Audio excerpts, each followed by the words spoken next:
I want to introduce everybody to Rick Gisher. Rick's one of our tour technicians, works in here and builds golf clubs, both for our sports marketing staff, also for a little bit of the R&D purposes. He's going to explain this grain gauge that we've talked about and how we use it to measure the different parts of the golf club. So I'll turn it over, go ahead. All right. Yeah, I've been here for about 4.5 years now, and I thought I knew something about building clubs until I came here. I thought I knew what precision and accuracy were, but they take it to the nth degree here. Grain gauge, like he was talking about, allows me to be really consistent and really accurate when it comes to building clubs. And I just do the assembly part. They're going to take you through and show you the grind procedures and everything else that they do. But one of the things that stands out about this is it allows me to build and measure golf clubs in the playing position. So it helps Matt out whenever he's doing fitting. He's going to fit a player to a 64-degree lob wedge. So whenever he comes in here and has it built, now I'm going to put that club in at 64. I'm going to pre-bend it using a Mitchell, take it back here, measure it, and then cut and grip that shaft before I ever glue it together.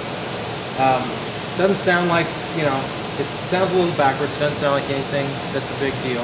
But when you're building for tour players, a 1/16 of a degree, a ½ degree lie angle, that makes a big difference to them, and they can tell. We pride ourselves on having a zero tolerance. Those guys you were answering earlier, they tell you they find some clubs they like, they stick with it, they don't tinker a lot. The irons and wedges go right in the bag, they don't have to worry about going out and getting the feel for them on the range. And let me show you, if you guys want to get a little bit closer, you can kind of see, because it is such a small amount that we're talking, but it's very important what I do. Club sits in here. I've already got it at the lie angle.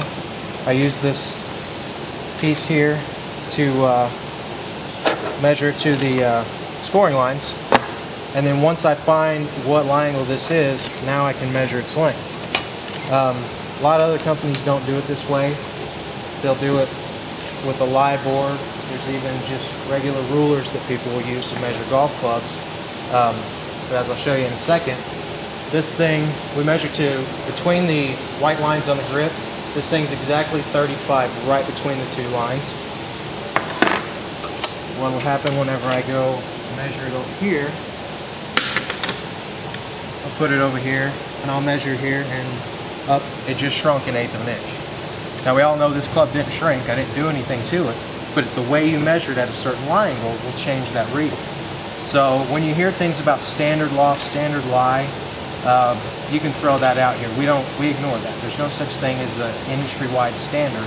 We have our standards in here and we set them. If we recruit a player, they come in from another company, they bring their X brand in here, we put it in the same machine, we'll get the specs off of that. That way it gives us a starting point whenever they go through the fitting process and we get them the Nike clubs.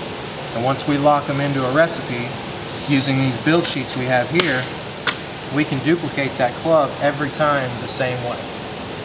Myself, any of the other builders, the tour vans are going to do it all the same way. So, if I'm ever out on vacation and Paul Casey needs a backup wedge immediately, somebody else is going to do it using the same process and the same machine, and he doesn't have to worry about it. It takes that part of the game out for him. So, Does everybody understand why that wedge shrunk? We moved it over there. If you look at, go ahead and put the wedge back in and show everybody where that makes contact. yeah, if you can get real close, if you want to take turns or whatever, I'll hold it up. The angle of this lie board is actually impacting the club here.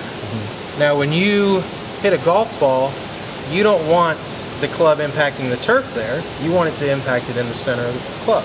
A properly fit golf club is going to do that, so why would I not build it in the same position as you're getting fit for it? Even through our production standards, it transcends the tour. It goes to everything that we do, how we measure in production through our custom departments.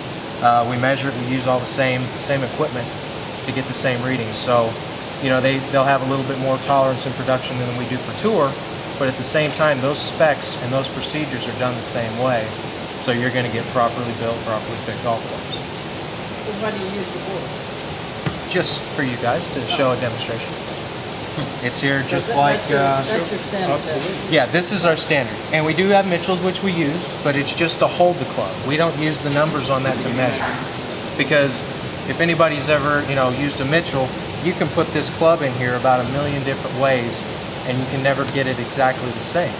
So it's fine if you're a one-man show and you build everybody on Tours clubs, you can put it in the same way and you can be consistent. But whenever you get someone else that works at Nike to build those clubs, if they do it a different way, it kind of throws the consistency out. What we do in here is we make the prototypes. Usually the first hittable samples will come out of here. What we have is 5 CNC mills, which just means they're computer driven. We have a few what we call conventional mills, which are human powered. Some lathes. We even have a pantograph here that's probably from the 1940s. So we have machinery in here from anywhere from the 40s to modern day that we bought last year. So what we do is we make the ideas come into reality. We have concepts that they have to be physical so you can hold them and touch them and see what they actually look like. So if you guys want to step over here.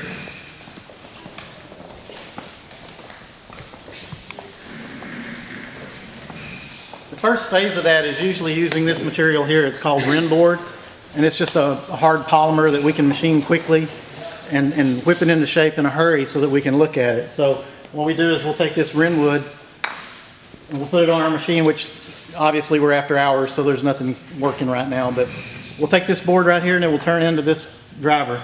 Now this is an old prototype, so just showing you what we do.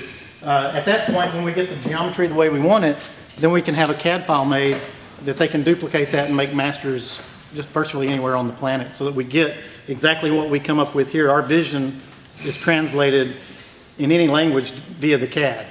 So computers are great for that. You don't lose anything in the translation. Then we go into the master models, which this is something that they would use to make a tool off of. So it's made out of metal. And we do a lot of hand-built prototypes. A lot of times we'll do the tour player clubs here that need customization that can't be done elsewhere.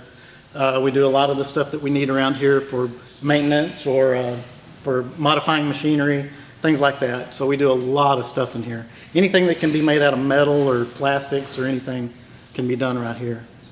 Any questions? We also service all the machinery for the whole facility. Yeah, that's what I was saying. We make the tooling and things like that we need around here. We need to customize the machine. If it doesn't do exactly what we want it to do, then we'll come up with whatever we need to make it do what we want it to do. So. It would start out as a square or rectangular block, just enough to make the putter. Then we would use these computer-driven mills to actually cut the part out. This is another way to do it. This is a forging. So what you've got here is a forging and a billet. You've probably heard of a billet machine putter and a forged putter. The only difference is this has a little bit of material removed already, so it's a little bit quicker to machine. So this would start out like that, and of course it would finish up, something like this. So this is a Machine 303 putter. This is a little bit different. It has a pocket here for a tungsten weight, but virtually the same part. So we prototype those here and we come up with the concepts. We make the very first part before we make multiples to see how it works out. We make the custom ones for the tour guides. I pretty much hand make every one of those at this point. And when we get them exactly the way we want to, then we'll go into production. So we're still at the stage with those putters that they referred to as developing them, getting them dialed in the way we want, so that then we can make tooling to make thousands. Right now we're making onesie-twosies, basically, one or two at a time. So, we're 7 years. You look at and talk to some of these people, and they've been craftsmen in the business for a much longer time than that. Working on not only taking what we learned from our athletes and our sports marketing, but also turning that into things that consumers can purchase.